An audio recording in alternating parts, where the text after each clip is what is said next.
ሰላም እንዴት አደራችሁ እንዴት ዋላችሁ እንዴት አመሻችሁ ወዲ ስፖርት አፍቃሪያን በተለያየ የዓለም ክፍል በተለያየ የሰዓት አቆጣጠር ውስጥ ሆናችሁ ያደመጣችሁን ላላችሁ ለሁላችሁም ሰላምና ጤናን እንደውል ጊዜውም እመኝላችኋለሁ።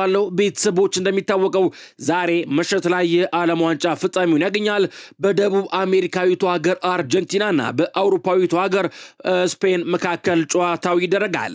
የጨዋታውን ውጤት ቅድመ ግምታችሁን ኮሜንት መስጫ ቦክስ ላይ ጻፉልኝ። አርጀንቲና ወይንስ ስፔን ጨዋታውን ማን ያሸንፋል? ዋንጫውንስ ማን ያነሳል? ጨዋታውስ ስንት ለስት ይጠናቀቃል? የጨዋታውን ውጤት ቅድመ ግምታችሁን ኮሜንት መስጫ ቦክስ ላይ ጻፉልኝ። ትናንት ምሽት የዓለም ዋንጫ የደረጃ ጨዋታ ተደርጓል በእንግሊዝና በፈረንሳይ መካከል። እናም የጨዋታውን ውጤት በጨረፍታ ተመልክተን እንዲሁም ከጨዋታውስ በኋላ ምን ተባለ የሚለውን በአጭሩ ተመልክተን ወደ ሌሎች የዝውውርና አጫጭር የስፖርት መረጃዎች የምንሻገር ይሆናል። ቤተሰቦች ከናንተ የሚጠበቀው ቪዲዮን ላይክ አድርጎ መጀመር ነው። እንዲሁም ለዚህ የዩቲዩብ ቻናል አዲስ ከሆናችሁ ሰብስክራይብ በማድረግ ተቀላቀሉን። ቀጥታ ወደ ስፖርታዊ መረጃዎች ሲሻገር እንግሊዝ ሶስተኛ ደረጃን በመያዝ አጠናቃለች። 10 ጎሎች በተቆጠሩበት የዓለም ዋንጫ የሶስተኛ ደረጃ ጨዋታ እንግሊዝ ፈረንሳይን 6-4 በሆነ ውጤት ማሸነፍ ችላለች። የሶስቱን አናብስት የማሸነፊያ ግቦችም ቡካዮ ሳካ 3 ግቦችን፣ ዴክላን ራይስ፣ ጁድ ቤሊንጋም እና ኮንሳ ደግሞ አንዳንድ ግቦችን ማስቆጠር ችለዋል። ለፈረንሳይ ግቦቹን ኪሊያን ሙባፔ 2 ግቦችን፣ ኦስማን ዴምቤሌና ባርኮላ ደግሞ አንዳንድ ግቦችን ማስቆጠር ችለዋል። ጁድ ቤሊንጋም በዓለም ዋንጫ ያስቆጠራቸውን የግብ መጠንም ወደ 7 ከፍ ማድረግ ችሏል። ቡካዮ ሳካ በዓለም ዋንጫው ትናንት ምሽት የመጀመሪያ ሃትሪኩን ማስመዝገብ ችሏል። እንግሊዝ ማሸነፏን ተከትሎ በዓለም ዋንጫው ሶስተኛ ደረጃን በመያዝ አጠናቃለች። ኪሊያን ሙባፔ ደግሞ በዓለም ዋንጫው 10 ግቦችን በማስቆጠር ኮከብ ግብ አግቢነቱን ደረጃ እየመራ ይገኛል። ኪሊያን ሙባፔ በምሽቱ ጨዋታ በርካታ ሪካርዶችን ማስመዝገብ ችሏል። ኪሊያን ሙባፔ 22ኛ የዓለም ዋንጫ ጎሉን በማስቆጠርም የምንጊዜም የውድድሩ ከፍተኛ ግብ አስቆጣሪ ሪካርድን የግሉ ማድረግ ችሏል። እንደሚታወቀው ሊዮኔል አንድሬስ ሜሲ 21 ግቦች አሉት። እናም ዛሬ ምሽት ምናልባትም 2 ግቦችን የሚያስቆጠር ከሆነ መልሶ ሪካርዱን ከኪሊያን ሙባፔ የሚቀበል ይሆናል። ኪሊያን ሙባፔ በዘንድሮ የዓለም ዋንጫ ያስቆጠራቸውን የግብ መጠንም ወደ 10 ከፍ ማድረግ ችሏል። ሙባፔ ከኮከብ ግብ አግቢነቱ በተጨማሪም በ14 ጎሎች ላይ ቀጥተኛ ተሳትፎን በማድረግ ቀዳሚው ሆኖ ይገኛል። ኪሊያን ሙባፔ በዓለም ዋንጫው በድምሩ ባደረጋቸው 22 ጨዋታዎች ነው 22 ጎሎችን ማስቆጠር የቻለው። ሊዮኔል ሜሲ በፍጻሜው ጨዋታ ላይ ግብ ያስቆጥራል። ለአሰልጣኛችን ማሸነፍ እንፈልግ ነበር፣ ኮከብ ግብ አግቢ ሳልሆን የፍጻሜ ጨዋታውን መጫወት እመርጣለሁ ብሏል። የዓለም ዋንጫውን የኮከብ ግብ አግቢነት ደረጃ እየመራ የሚገኘው ፈረንሳዩ የፊት መስመር አጥቂ ኪሊያን ሙባፔ ከምሽቱ ጨዋታ በኋላ አሰልጣኝ ዲዴ ዴሾን አመስግኗል። ኪሊያን ሙባፔ እንዲህ ብሏል። ዲዴ ዴሾ ለፈረንሳይ ላደረገው ነገር ሁሉ አመሰግነዋለሁ ያለ ሲሆን የምሽቱ ጨዋታ ውጤት ታሪካዊነቱን አይሸረውም ሲል ገልጿል። አክሎም ለአሰልጣኛችን ማሸነፍ ፈልገን ነበር፣ ነገር ግን በመጀመሪያው አጋማሽ ያሳየነው እንቅስቃሴ እንደ ከዳነው ያህል ተሰምቶኛል ብሏል። ኪሊያን ሙባፔ ስለ ኮከብ ግብ አግቢነቱ ደረጃ ሲጠየቅም ሊዮኔል ሜሲ በፍጻሜው ጨዋታ ላይ ግብ ያስቆጥራል ያለ ሲሆን ምክንያቱም እሱ ሁሌም ጎል ያገባል፣ ሪካርዶች ላይ ፍላጎት የለኝም ሲል ተናግሯል። ኮከብ ግብ አግቢ ሳልሆን ቀርቼ የፍጻሜው ጨዋታ ላይ መጫወት ብችል እመርጣለሁ ሲል ኪሊያን ሙባፔ ከምሽቱ ጨዋታ በኋላ ተናግሯል። ብቃቴ ሜዳ ላይ ይናገራል ያለው ደግሞ ቡካዮ ሳካ ነው። ብዙ መጫወት ፈልግ ነበር ሲል ተደምጧል። በምሽቱ ጨዋታ ሃትሪክ መስራት የቻለው እንግሊዛዊው የቀኝ መስመር አጥቂ ቡካዮ ሳካ በዓለም ዋንጫው ትልቅ ሚናን ብጫወት ደስ ይለኝ ነበር ሲል ተደምጧል። ብዙ ደቂቃዎችን አለመጫወቱን ተከትሎ በሰጠው አስተያየት ብዙ መጫወት ፈልግ ነበር፣ ነገር ግን ስለዚህ ለማውራት አሁን ጊዜው አልፏል ብሏል። አክሎም ብቃቴ ሜዳ ላይ ይናገራል፣ ከማውራት እሱን እመርጣለሁ በማለት ተናግሯል። አርጀንቲና የደረሰባቸውን ሽንፈት ከባድ መሆኑን የገለጸው ቡካዮ ሳካ ራሳችንን ቀና አድርገን ለቀጣዩ ምዕራፍ መዘጋጀት አለብን ሲል ተደምጧል። የዓለማችን ትልቁ የስፖርት ውድድር የዓለም ዋንጫ ዛሬ ምሽት በኒውዮርክ ሜትላይፍ ስታዲየም ፍጻሜውን ያገኛል። በፍጻሜው መርሃ ግብርም ስፔን እና አርጀንቲና ከምሽቱ 4 ሰዓት ጀምሮ ተጠባቂ ጨዋታቸውን ያደርጋሉ። ፍጻሜው የአውሮፓ ሻምፒዮኗን ስፔን ከደቡብ አሜሪካ ሻምፒዮኗ አርጀንቲና ጋር የሚያፋለም ይሆናል። በዓለም ዋንጫው በ7 ጨዋታዎች አንድ ግብ ብቻ ያስተናገደችው ስፔን ከ16 ዓመት በኋላ ለሁለተኛ ጊዜ የዓለም ዋንጫውን ለማሸነፍ ወደ ሜዳ ትገባለች። አርጀንቲና ኮከቧ ሊዮኔል ሜሲ የመጨረሻ ጨዋታው እንደሆነ ሲነገር የዓለም ሻምፒዮኗ ክብሯን ለማስጠበቅ ዛሬ ዋንጫውን ለማሸነፍ ትፋለማለች። ሁለቱ ሀገራት በፊፋ ወቅታዊ ወርሃዊ ደረጃም አርጀንቲና አንደኛ እንዲሁም ስፔን ሁለተኛ ደረጃ ላይ ይገኛሉ። ቤተሰቦች ቪዲዮውን ላይክ ለማድረግ አሁንም አልዘገያችሁም፣ ላይክ አድርጉት። እንዲሁም ለዚህ የዩቲዩብ ቻናል አዲስ ከሆናችሁ ሰብስክራይብ ማድረግ እንዳረሱ አሁኑኑ ሰብስክራይብ አድርጉ። እኔም ስፖርታዊ መረጃዎች ይልቀጥል። ቫሞስ አርጀንቲና። ሊዮኔል አንድሬስ ሜሲ የዓለም ሻምፒዮኗ አርጀንቲና ኮከብ ሊዮኔል አንድሬስ ሜሲ ከዛሬ ምሽቱ የዓለም ዋንጫ ፍጻሜ ጨዋታ በፊት መልእክቱን አስተላልፏል።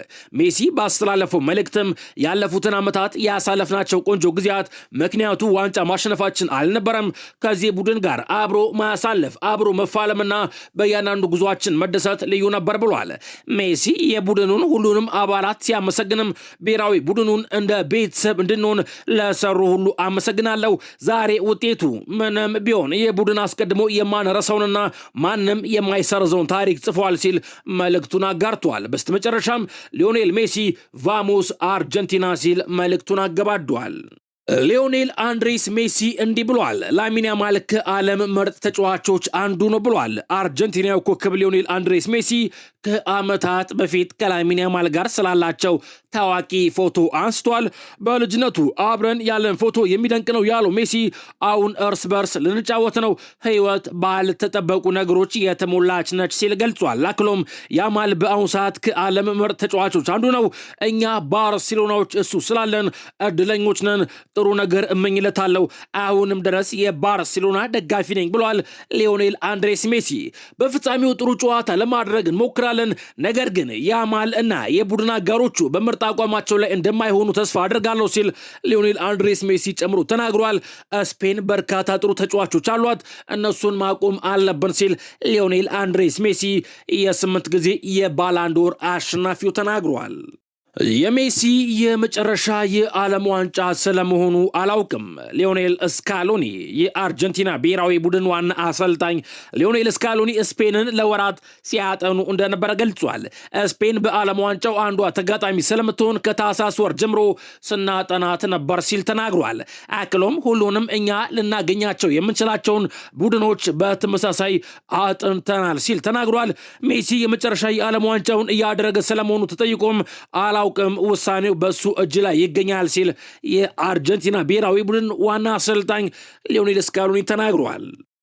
ተጋጣሚያችንን እኛ አልመረጥንም ብሏል ማርቲኔዝ። የአርጀንቲናው ግብ ጠባቂ ኤሚሊያኖ ማርቲኔዝ በውድድሩ ተጋጣሚያችንን እኛ አልመረጥንም ሲል ተናግሯል። እስከ ፍጻሜ ያለን ጉዞ ቀላል እንደሆነ ሰዎች ያወራሉ፣ እኛ ግን ተጋጣሚያችንን አልመረጥንም ሲል ተናግሯል። አክሎም ለምሳሌ በሩብ ፍጻሜው ፖርቹጋልን ልናገኝ ነበር፣ ነገር ግን ኮሎምቢያ የበላይ ሆና አልፋለች፣ በዚህ ምክንያት አልተሳካም ብሏል። ነገር ግን ከባድ ነው፣ ሁሉም ጨዋታዎች ፈታኝ ናቸው፣ መጫወትና ሁኔታዎችን መላመድ ብቻ ነው ያለበት ሲል ተናግሯል። ስለ ስፔንም ያነሳው ማርቲኔዝ ስፔን ጠንካራ ነች፣ የእኛን አሰልጣኝ በደንብ የሚያውቁ ጥሩ አሰልጣኝ ይዘዋል ብሏል። ያማል ብቻ ሳይሆን ጥሩ ስብስብ አላቸው፣ መሳሪያ አላቸው፣ እኛም አለን። ተመልካቹ ለረጅም ጊዜ የሚያስታውሰው ጨዋታ እንደሚሆን ተስፋ አድርጋለሁ፣ ቆንጆ ጨዋታ እንጫወታለን ሲል የአርጀንቲናው ግብ ጠባቂ ኤሚሊያኖ ማርቲኔዝ ተደምጧል። አርጀንቲናን ተራ ቡድን ማስመሰል አክብሮት ማሳጣት ነው ያለው ደግሞ ፈርዲናንድ ነው። የቀድሞ እንግሊዛዊ ተከላካይ ሪዮ ፈርዲናንድ የአርጀንቲና ብሔራዊ ቡድን እንደ ተራ ቡድን መገለጹን ተችቷል። አንዳንድ ሰዎች አርጀንቲናን እንደ ተራ ቡድን አድርገው መግለጻቸው አክብሮት ማሳጣት ነው ሲል ሪዮ ፈርዲናንድ ተናግሯል። እነሱ በታሪክ ከታዩ ምርጥ ተጫዋቾች አንዱን ይዘዋል ያለው ፈርዲናንድ እሱ የ39 ዓመቱ ላይ ቢሆንም አሁንም ከምርጥ ተጫዋቾች አንዱ ነው ብሏል። አክሎም አርጀንቲና ምርጥ ቡድን ነው፣ ጫና ውስጥ ሲሆኑ የበለጠ ጠንካራ ይሆናሉ፣ ነገር ግን ጨዋታውን ስፔን የምታሸነፍ ይመስለኛል ሲል ተደምጧል። በሌላ በኩል አርጀንቲና እንግዳ ነገሮችን እያደረገች ነው ብሏል ላፖርቴ። ውዝግብ ለመፍጠር አትሞክር ያለው ደግሞ ሰርጂዮ አጉዌሮ ነው። የስፔን ብሔራዊ ቡድን ተከላካይ አይመሪክ ላፖርቴ አርጀንቲናን የኃይል አጨዋወት ተችቶ ነበር። ላፖርቴ በሰጠው አስተያየትም ባለፉት ጨዋታዎች ያልተለመዱ ነገሮችና የማያስቀጡ ጥፋቶችን አይተናል ብሏል። በተለይ በአርጀንቲና በኩል ተጫዋቾቻቸው ጠንካራ ጥፋቶችን ሲሰሩ ነበር ሲል ላፖርቴ ተችቷል። በእንደዚህ አይነት ውድድር የመፈቀድ ያለበትም ያሉ ተጫዋቹ የሰውን ሐሳብ ወደ ንዴት ይቀይራል ብሏል። አክሎም ሁኔታው በዳኛው ላይ የተመካ ይሆናል፣ ከቁጥጥር እንዳይወጣ መጠበቅ አለበት ሲል ማሳስቧል። እኛ ጨዋ ቡድንን ያለው ላፖርቴ ተጋጣሚያችንን በኃይል አናጠቃም ወይንም የእብደት ጥፋት አንሰራም ብሏል። አርጀንቲናዊ የቀድሞ ተጫዋች ሰርጂዮ ኩን አጉዌሮ በበኩሉ ምን እያልክ ነው? ምኑ ነው ያስገረመ ሲል ምላሽ ሰጥቷል። ስማኝ፣ ውዝግብ ለመፍጠር አትሞክር፣ ምክንያቱም ፊት ለፊት ስንገናኝ ታፈገፍጋለ ሲል ሰርጂዮ ኩን አጉዌሮ ተደምጧል።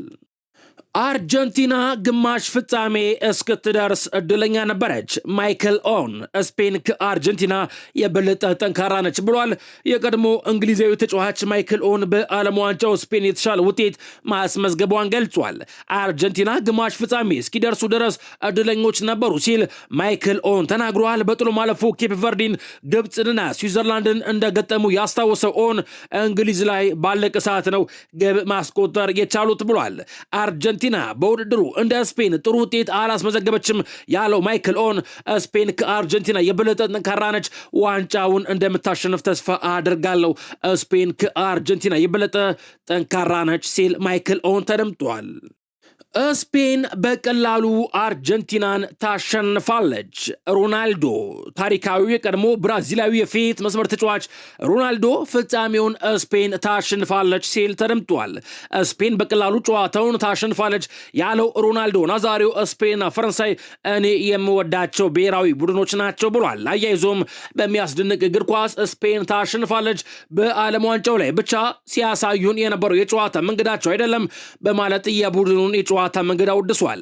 ለረጅም ጊዜ የኔ ጨዋታ መንገድ መከተላቸውን ያነሳው ሮናልዶ ናዛሪዮ አርጀንቲና ከመመራት ተነስታ ስፔን ታሸንፋለች የሚል እምነት የለኝም፣ ምክንያቱም ስፔን ሙሉ ጨዋታውን ኳሱን ስለምትቆጣጠር ብሏል።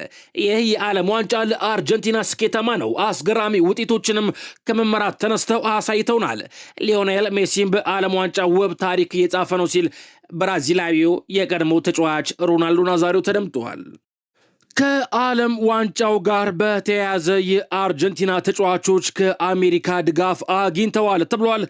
የአርጀንቲና ተጫዋቾች ከእንግሊዝ ጨዋታ በኋላ ፖለቲካዊ ይዘት ያለው ጽሑፍ አስመልክተው ነበር። ተጫዋቾቹም ያስመለከቱት መልእክት በእንግሊዝ የተወሰደ ግዛት እንዲመለስ የሚጠይቅ ነበር። ድርጊቱን የእንግሊዝ ፖለቲከኞች በይፋ የተቃወሙ ሲሆን ፊፋ ቅጣት እንዲጥልባቸውም ጠይቀዋል። የአሜሪካ መንግስት በበኩሉ የአርጀንቲና ተጫዋቾች ያንን ማድረግ መብት ታቸው ነው ሲል ድጋፍ አድርጓል። ይህ ዓለም ዋንጫው አዘጋጅ ግብረ ኃይል ኃላፊ በአሜሪካ የመናገር ነጻነት አለ፣ እዚህ ያንን ማድረግ ይችላሉ፣ መብታቸው ነው ሲሉ ተናግረዋል። ተጫዋቾቹ ስፔንን ካሸነፉ አርማውን እንዲያሳዩ ከነጩ ቤተ መንግስት ፍቃድ እንደተሰጣቸውም ተገልጿል። ዛሬ ምሽት አርጀንቲናዎች ስፔን አሸንፈው ዋንጫውን የሚያሸንፉ ከሆነ በድጋሚ ጽሑፉን ለማስመልከት አቅደዋል ሲል ይህንን መረጃ ማርካ ስፖርት ዘግቦታል። በሌላ መረጃ ቼልሲ ተጫዋች ለማስፈረም ተስማምቷል። የምዕራብ ለንደኑ ክለብ ቼልሲ ሞርጋን ሮጀርስን ለማስፈረም ከስምምነት መድረሱ ተገልጿል። ሰማዮቹ ተጫዋቹን በ117 ሚሊዮን ፓውንድ ለማስፈረም ከአስቶን ቪላ ጋር ከስምምነት ደርሰዋል። ቼልሲ ያቀረበው ሂሳብ በአስቶን ቪላ ተቀባይነት ያገኘ ሲሆን የዝውውር ሂደቱ ገና በመጠናቀቅ ላይ መሆኑም ተገልጿል። ተጫዋቹ በቼልሲ የ6 ዓመት ኮንትራት ለመፈረም የተስማማ ሲሆን ሰኞ የሕክምና ምርመራውን ያደርጋል ተብሏል። አርሰናል ሮጀርስን የማስፈረም ፍላጎት የነበረው ቢሆንም ተጫዋቹ ቼልሲን ለመቀላቀል መምረጡ ተሰምቷል። ተጫዋቹ ቼልሲን እንዲመርጥ አሰልጣኝ ዣቪ አሎንሶ ጣልቃ ገብቶ አስማምቶታል ሲል ይህንን መረጃ ማርካ ስፖርት ዘግቦታል። ሞርጋን ሮጀርስ ከአርሰናል ይልቅ ቼልሲን መምረጡን ተከትሎ የቀድሞ የአርሰናል ተጫዋችና ሌጀንድ ቴሪ ዳንኤል ሄነሪ እንዲህ ብሏል። 117 ሚሊዮን ፓውንድ ለእንግሊዛዊ ተጫዋች የተመዘገበ ታሪካዊ የዝውውር ዋጋ ነው። አርሰናል ይህን ያህል ገንዘብ በሞርጋን ሮጀርስ ላይ ባለማውጣቱ ደስ ብሎኛል። ጥሩ ተጫዋች ቢሆንም 117 ሚሊዮን ፓውንድ ግን እጅግ በጣም ከመጠን ያለፈ ነው። አርሰናል እንዲህ አይነት ከፍተኛ ገንዘብ እንዲያወጣበት የምፈልገው ብቸኛው ተጫዋች የሪያል ማድሪዱ የግራ መስመር አጥቂ ለብራዚላዊው ለቪኒሺየስ ጁኒየር ብቻ ነው ሲል ቴሪ ዳንኤል ሄነሪ ተደምጠዋል። ቤተሰቦች በዚህ ላይ የእናንተን ሀሳብ ብትጽፉልኝ ደስ ይለኛል። ሞርጋን ሮጀርስ አሁን ላይ አርሰናልን አለመፈለጉና ቼልሲን ለመቀላቀል መወሰኑን ተከትሎ አርሰናሎች በቀጣይ የፓሪስ ሴን ጀርመኑን የመስመር አጥቂ ባርኮላን ለማስፈረም የሚደረገውን ፉክክር ለመቀላቀል ወስነዋል ተብሏል። አርሰናል ለብራድሌ ባርኮላ ያለው አድናቆት አሁንም የቀጠለ ሲሆን ተጫዋቹ የሊቨርፑልም የዝውውር ኢላማ ነው ተብሏል። ፓሪስ ሴን ጀርመኖች ለባርኮላ የሚቀርቡ ጥያቄዎችም ካሉ ለማድመጥ እየተዘጋጁ ይገኛል። አርሰናልና ሊቨርፑል ለባርኮላ ዝውውር እጅጉን ከባድ የሆነ ፉክክር ያደርጋሉ ተብሎ ይጠበቃል ሲል ይህንን መረጃ ሜን ስፖርት ዘግቦታል። አርሰናሎች ባለፉት ቀናት የዲማንዴን ወኪሎችም ስለ ሁኔታው ጠይቀዋል ሲል መረጃ ደግሞ ፋብሪዞ ሮማኖ ዘግቦታል። በሌላ በኩል ሳሙኤል ማርቲኔዝ የሕክምና ምርመራውን ለማድረግ ወደ ሊቨርፑል አቅንተዋል ተብሏል። ከወኪሉ ዳንኤል ኑሙለር ጋር የ17 ዓመቱ ከፍተኛ ተሰጥኦ ያለው አማካይ ሊቨርፑልን ከአትሌቲኮ ናሲዮናል $1 ሚሊዮን እና ሽያጭ መፍረሻ ውል ይቀላቀላል ተብሏል። ማርቲኔዝ የሕክምና ምርመራውን ካጠናቀቀ በኋላ የ5 ዓመት ኮንትራት ይፈርማል። በኤፕሪል 5 18 ዓመት የሞላል ሲል መረጃ ፋብሪዞ ሮማኖ ደን ዲያል ሲል መረጃውን ይፋ አድርጎታል። በሌላ መረጃ ኮት ዲቯራዊ የፊት መስመር ተጫዋች አማድ ዲያሎ በማንቸስተር ዩናይትድ ቤት ለሽያጭ የማይቀርብ አይነኬ ተጫዋች እንደሆነ ታውቋል ብሏል። ይህንን መረጃ ፋብሪዞ ሮማኖ ዘግቦታል።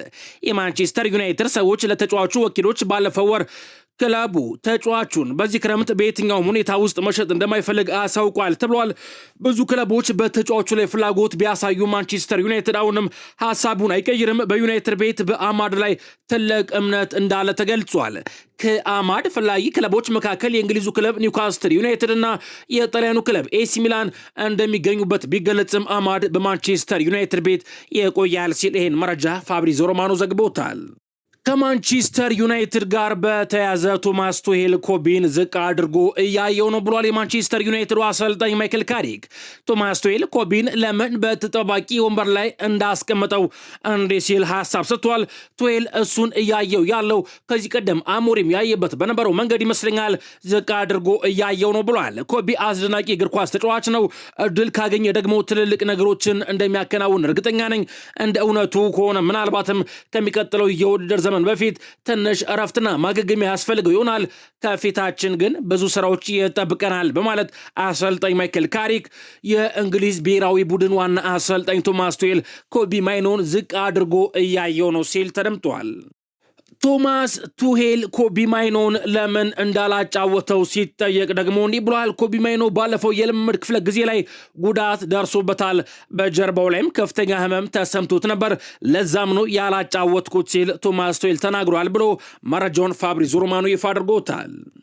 ከዓለም ዋንጫ መረጃዎች ወተን ሌሎች አጫጭር የስፖርት መረጃዎችን ስንመለከት ሮድሪ ወደ ሪያል ማድሪድ ለመዘዋወር ለረጅም ጊዜ ፍላጎት የነበረው ቢሆንም ሪያል ማድሪድ ግን በአሁኑ ሰዓት እሱ ለማስፈረም ምንም አይነት እቅድ የለውም ሲል ይህን መረጃ ዘ አትሌቲክስ ዘግቦታል። ማንቸስተር ሲቲዎች ከፊፋ የዓለም ዋንጫ በኋላ ከሮድሪ ጋር አዲሱን ለመፈራረም ሌላ ሙከራ ለማድረግ አቅደዋል። ምንም እንኳን በድርድር ውስጥ ያለው እድገት ቢቀንስም ሲል መረጃውን ዘ አትሌቲክስ ይፋ አድርጎታል።